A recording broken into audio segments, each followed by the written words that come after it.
فهم لها خاضعين. എന്നാൽ നാം ഉദ്ദേശിക്കുന്ന പക്ഷം അവരുടെ മേൽ ആകാശത്തുനിന്ന് നാം ഒരു ദൃഷ്ടാന്തം ഇറക്കിക്കൊടുക്കുന്നതാണ്. അന്നേരം അവരുടെ പിരടികൾ അതിന് കീഴൊതുങ്ങുന്നതായി തീരുകയും ചെയ്യും.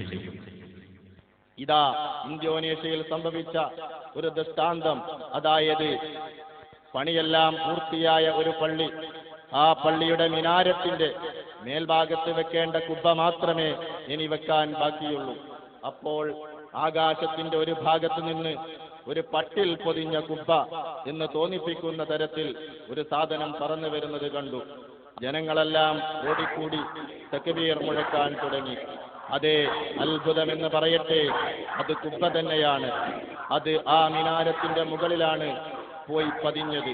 വെറുതെ പറയുകയല്ല, അവിടെയുള്ള സർക്കാരിന്റെ നിയന്ത്രണത്തിലുള്ള ഒരു പ്രാദേശിക വാർത്താ ചാനലാണ് ഈ കാര്യം നമ്മോട് പറയുന്നത്. Peristiwa fenomenal terjadi di desa Kailolo, Pulau Haruku, Maluku Tengah. Kubah masjid dengan berat ribuan kilogram berpindah dan melayang tanpa bantuan satupun peralatan. ഇതിൽ നമുക്ക് പാഠം ഉൾക്കൊള്ളാനില്ലേ?